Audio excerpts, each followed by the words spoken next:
Bom dia, meus irmãos, meus amigos aqui do nosso grupo Grãozinhos do Caminho, do nosso canal do YouTube. Sejam todos bem-vindos mais uma vez, mais uma sexta-feira, ao nosso compromisso, nosso pequeno estudo diário do Evangelho segundo o Espiritismo, do Livro dos Espíritos, nossos grãozinhos no caminho de hoje. Nossos grãozinhos trazem ainda o capítulo 18, muitos os chamados e poucos os escolhidos. Muito se pedirá àquele que muito recebeu. O servidor que soube a vontade de seu senhor e que todavia não estiver preparado e não tiver feito o que esperava dele, será batido rudemente. Mas aquele que não soube sua vontade e que tiver feito coisas dignas de castigo, será menos punido. Muito se pedirá àquele a quem se tiver muito dado, e se fará prestar maiores contas àqueles a quem se tiver confiado mais coisas. Eu vim a esse mundo para exercer um julgamento, a fim de que aqueles que não veem, vejam, e aqueles que veem se tornem cegos. Alguns fariseus que estavam com ele ouviram essas palavras e lhe disseram: Somos nós, pois, também cegos? Jesus lhes respondeu: Se fosseis cegos, não teríeis pecado, mas agora dizeis que vedes, e é por isso que vosso pecado permanece em vós. Essas máximas encontram, sobretudo, sua aplicação nos ensinamentos dos Espíritos. Todo aquele que conhece os preceitos do Cristo é culpável, seguramente, de não o praticar. Mas além do Evangelho que as contém não estar difundido senão nas seitas cristãs, entre estas, quantas pessoas não o leem, e entre aqueles que o leem, quantos há que não o compreendem? Disso resulta que as próprias palavras de Jesus estão perdidas para a maioria. O ensinamento dos Espíritos que reproduz essas máximas sob diferentes formas, que as desenvolve e as comenta para pô-las ao alcance de todos, tem a particularidade de não ser circunscrito a cada um. E cada um, letrado ou iletrado, crente ou incrédulo, cristão ou não, pode recebê-lo, uma vez que os Espíritos se comunicam por toda a parte. Nenhum daqueles que o recebem diretamente ou por intermediários pode pretextar ignorância. Não pode se desculpar nem por sua falta de instrução, nem pela obscuridade do sentido alegórico. Aquele, pois, que não as aproveita para seu adiantamento, que as admira como coisas interessantes e curiosas, sem que o seu coração por elas seja tocado, que não é nem menos vão, nem menos orgulhoso, nem menos egoísta, nem menos apegado aos bens materiais, nem melhor para o seu próximo, é tanto mais culpado quanto tenha maiores meios de conhecer a verdade. Os médiuns que obtêm boas comunicações são ainda mais repreensíveis em persistir no mal, porque frequentemente escrevem a sua própria condenação, e se não estivessem cegos pelo orgulho, reconheceriam que é a eles que os Espíritos se dirigem.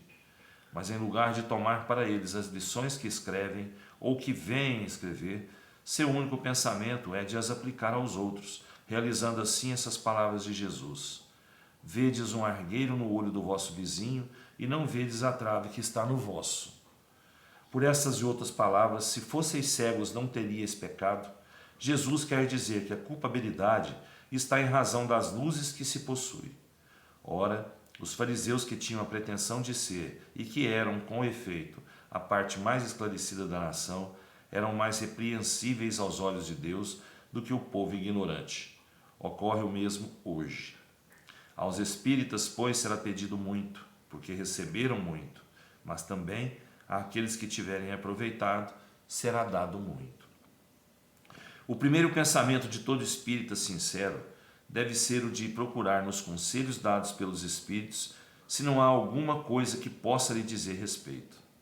O espiritismo vem multiplicar o número dos chamados. Pela fé que proporciona, multiplicará também o número dos escolhidos. Muito bem, gente. Nós estamos aí recebendo informações todos os dias, né? Mesmo por aqui, pela leitura do Evangelho, mesmo por outras fontes de informação que nós recebemos, né? Dos Espíritos.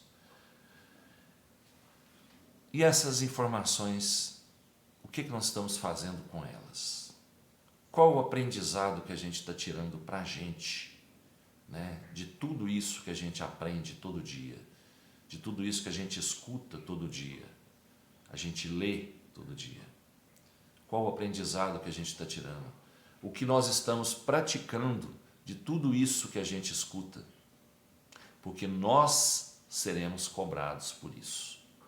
Principalmente nós, espíritas, umbandistas, que seja. Nós seremos cobrados por isso, porque nós estamos recebendo o aprendizado, mas nós não estamos praticando aquilo que nós temos conhecimento, aquilo que nós recebemos. A nossa obrigação como cristão, que nós nos dizemos ser, é praticar a lei de amor e caridade. Nós estamos aqui para isso, para que com isso nós possamos crescer. Que cada um que pratica a lei de amor e caridade na sua vida, no seu cotidiano, esse vai ser menos cobrado do que aquele que recebe o conhecimento todo, que conhece a lei de amor, mas que não a pratica. Esse vai ser cobrado demais, né? E o que ele quis dizer para a gente aqui também na leitura é que a gente, espírita principalmente, todas as comunicações que a gente recebe, né, através dos nossos mentores, nossos guias espirituais, o primeiro que está ouvindo aquela comunicação, estou falando dos médiuns aqui, o primeiro que está ouvindo a comunicação é o próprio médium, né? Então ele é o primeiro, né, que será cobrado. Por quê? Ele está pegando para ele ali uma coisa que ele pode usar para ele, que pode servir para ele. É uma mensagem que pode servir para ele. Então vamos buscar nas mensagens que nós recebemos, nas palavras que nós recebemos dos nossos mentores e nossos guias, alguma coisa que a gente possa, né, usar em nosso benefício, corrigir alguma coisa que a gente esteja fazendo errado, que nós somos chamados a atenção primeiro do que aquele a quem nós estamos dirigindo aquela mensagem. Aquela mensagem às vezes não é nem para aquela pessoa, aquela mensagem pode ser para nós, certo? Então vamos apreender tudo isso e praticar, porque nós seremos cobrados por não praticar aquilo que recebemos, aquilo que aprendemos. O Livro dos Espíritos traz para a gente hoje a questão 583. Se uma criança se torna má, malgrado os desvelos de seus pais, esses são responsáveis? Não. Porém, quanto mais as disposições da criança são más, mais é penosa a tarefa e maior será o mérito se eles conseguirem desviá-la do mau caminho. Se uma criança resulta num bom sujeito, malgrado a negligência ou maus exemplos dos pais, esses retiram algum fruto? Deus é justo. Só essa é a resposta. Deus é justo. Então, os pais não têm culpa se a criança se torna má, mesmo através de todos os seus cuidados, porque isso já vem com o espírito da criança.